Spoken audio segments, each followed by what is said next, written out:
Assalamualaikum everybody. My name is Rosie. अस्सलाम वालेकुम। मेरा नाम रोज़ी अमीना गुज़मान है। अमीना मैंने इस्लाम में आने के बाद अपने लिए पसंद किया और इसका मतलब होता है यकीन रखने वाला। मैं 23 साल की हूँ और मैं डोमिनिकन हूँ। 23 साल तक मैं सेवेंथ डे एडवेंटिस्ट रही हूँ और मैंने 5 दिन पहले ही इस्लाम कबूल किया है, अल्हम्दुलिल्लाह। तो बड़े होते हुए मेरे दिमाग में बहुत सारे सवाल थे और हर कोई सिर्फ एक सा ही जवाब देता था कि तुम्हें अक़ीदा रखना होगा। मैं कहती मेरे अंदर अक़ीदा या यकीन है, पर फिर भी मेरे पास बहुत सारे सवाल हैं। मतलब मैं बहुत सी बातें समझती थी, पर फिर भी बहुत सी चीज़ें होती हैं जिनके मुतालिक आपके दिमाग में सवाल आते हैं। सेवेंथ डे एडवेंटिस्ट हिस्पैनिक घराने में बड़े होने की वजह से मेरे लिए बाहर के और मज़हबों की तरफ देखना बहुत मुश्किल था, क्योंकि मैं जिस शहर में रहती थी वहाँ ज़्यादातर लोग हमारे ही जैसे थे।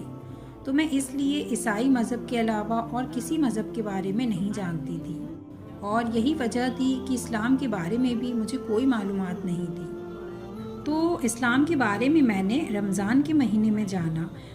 मेरी दोस्त ने मुझे बताया कि ये रमज़ान का महीना है, तो मैंने पूछा वो क्या होता है। फिर उसने मुझे रमज़ान के बारे में सब कुछ बताया। मुझे लगा कि मुझे इसके बारे में और ज़्यादा पता करना चाहिए, और फिर मैंने रमज़ान के बारे में सर्च करना शुरू किया। तो बार बार अल्लाह यह लफ्ज़ आ रहा था। मुझे लगा यह लफ्ज़ क्या है और बार बार इसका जिक्र क्यों हो रहा है। तो मैंने अल्लाह लफ्ज़ को गूगल में ट्रांसलेट किया, मतलब इसके मायने जानने की कोशिश की। अल्लाह लफ्ज़ के मायने पढ़कर मेरा दिमाग हिल गया। मैंने कहा यह माइंड ब्लोइंग है, क्योंकि अल्लाह लफ्ज़ का मतलब खुदा या गॉड था। यह अरबी ज़ुबान में खुदा के लिए इस्तेमाल होता है, और इससे पहले जब भी मैं मुसलमानों को देखती थी तो मुझे लगता था इनके पास भी मूर्तियाँ होंगी जिनकी ये पूजा करते होंगे। पर जब मैंने अल्लाह के बारे में पढ़ा और मैंने पूरी रिसर्च की तो मैं पूरी तरह से आश्चर्य हो गई। मैं इस्लाम में कैसे आई ये जानने के लिए थोड़ा पीछे चलते हैं। जब मैं 4 साल की थी तब से ही मेरे अंदर एक जुनून था कि मैं लोगों को अपने मज़हब के बारे में जानकारी दूं, मैं उनको पढ़ाऊं, उनको प्रीच करूं। मैं हर शनिवार को अपने पिता के साथ बाइबल स्टडीज़ के लिए जाती थी, और मैं उस बाइबल स्टडीज़ को लीड करती थी, यानी उसका नेतृत्व करती थी। और वो भी तब जब मैं सिर्फ 4 साल की थी। मैंने चर्च में गाना 2 साल की उम्र से ही गाना शुरू कर दिया था। यह ऐसी चीज़ है जिसकी बड़ाई करना मेरी माँ को बहुत पसंद है। वह हमेशा कहती हैं कि मैंने बोलना सीखने से पहले गाना गाना सीख लिया था। तो बड़े होते होते मैं खुदा के बहुत ज़्यादा करीब थी, पर कुछ वक्त बाद मैं धीरे धीरे खुद को मज़हब से दूर करने लगी। तब भी लेकिन हर सैटरडे को मैं चर्च जाती थी, पर मैं असल में अपना मज़हब प्रैक्टिस नहीं कर रही थी।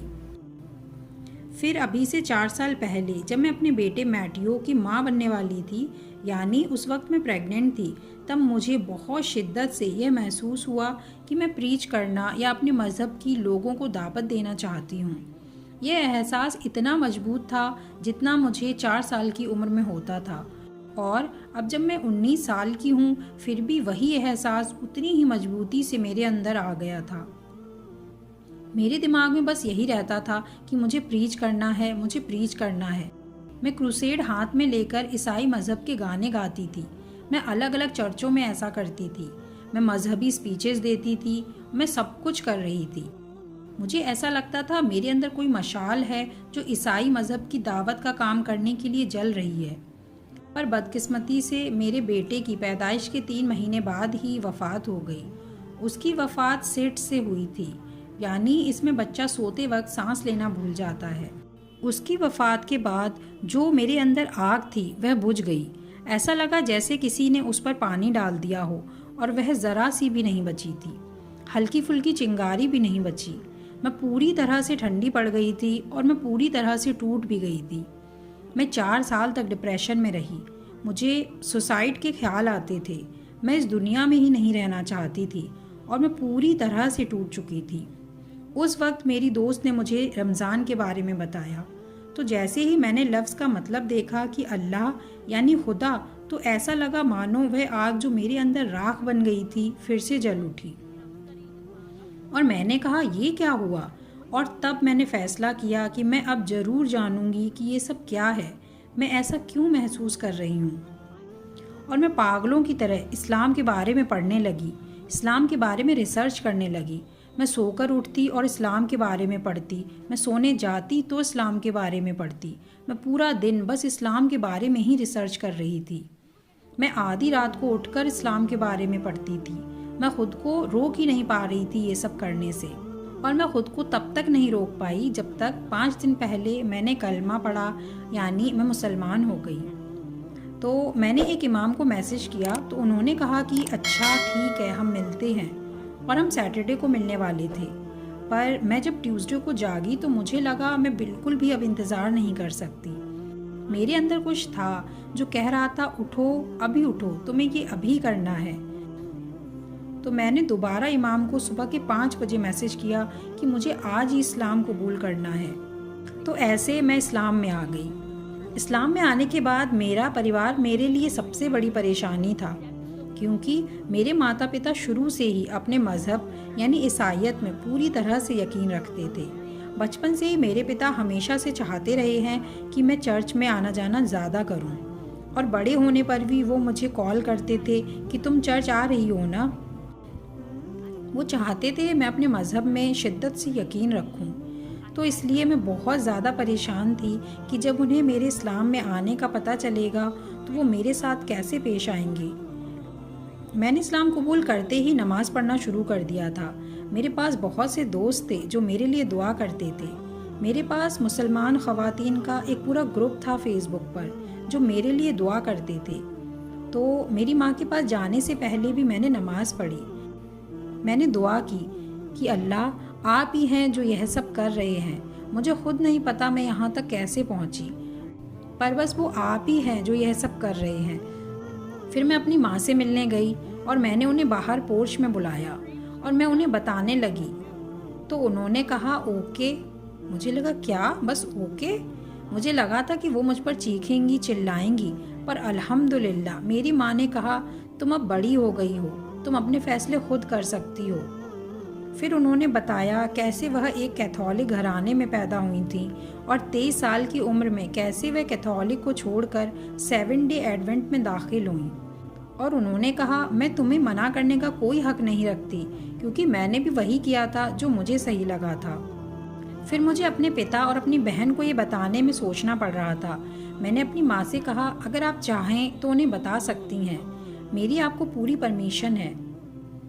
मेरे पिता अभी भी थोड़ा बहुत अपने अकीदे, अपने मज़हब के मुतालिक बहस करते हैं, पर कोई बात नहीं। और मेरी बहन इस बारे में कोई बात नहीं करती। मेरी माँ ने उसे बता दिया था, पर फिर भी उसने कभी इसका जिक्र नहीं किया। शुक्र है वो लोग अब मुझे समझते हैं। इस्लाम में आने के बाद सबसे बड़ी चुनौती मेरे लिए हिजाब पहनना था। मैंने पहले कभी अपना सर नहीं ढका था, कभी नहीं, हुडी से भी नहीं। मैं कभी ऐसा कर ही नहीं पाती थी। मेरे बाल हमेशा खुले रहते थे, पर कलमा पढ़ने से पहले ही मैंने हिजाब करना शुरू कर दिया था, अल्हम्दुलिल्लाह। लोग मुझे बोलते थे कि तुम्हें अभी ज़रूरत नहीं कि तुम हिजाब करो, ये तुम्हारा अपना फ़ैसला होना चाहिए। मैं कहती ओके, मैं फिर भी इसे पहनती। पर वाकई में जो सबसे बड़ा बदलाव था इस्लाम के मेरी ज़िंदगी में आने के बाद, वह था कि जो नफ़रत और बुरे कमेंट मुझे मिलते थे वह मेरे लिए बहुत मुश्किल था सहना, क्योंकि जिन लोगों के साथ मैं बड़ी हुई थी, जिन्हें मैं अपनी ज़िंदगी भर से जानती थी, वो लोग ऐसे कमेंट करते थे। यह सब बहुत मुश्किल था, पर मैं इसे इस तरह से देखती हूँ कि शैतान हमेशा खुदा की बातों को, उसके कलाम को फैलने से रोकता है। पर यह तो होकर रहेगा, यह ज़रूर होकर रहेगा। अगर कोई इस्लाम सीखना या जानना चाहता है तो मैं उससे यही कहूँगी कि आप अगर ईसाई मज़हब को सीखना चाहेंगे तो एथिस्ट या खुदा को ना मानने वाले के पास कभी नहीं जाओगे। तो प्लीज़ आप कुछ भी करिए, पर अगर आपको इस्लाम वाकई में सीखना है तो किसी ऐसे शख्स के पास जाइए जो इस्लाम के हिसाब से जीता है, इस्लाम को प्रैक्टिस करता है। तो मैं यह भी कहूँगी कि अगर आप बहुत जल्दी किसी की बातों में आ जाने वालों में से हैं तो सोशल मीडिया पे आप मत जाइए, क्योंकि सोशल मीडिया बस झूठ का नाम है। आखिर में मैं यही कहूँगी कि हम सब लोग एक ही खुदा की मखलूक हैं। हम एक ही खुदा को मोहब्बत करते हैं, बस उसे अलग अलग नामों से जानते हैं। तो किसी को जज मत करिए और सबको स्वीकार करें। अल्लाह हम सब पर रहम करे। Let's be more accepting. And may Allah have mercy on us all.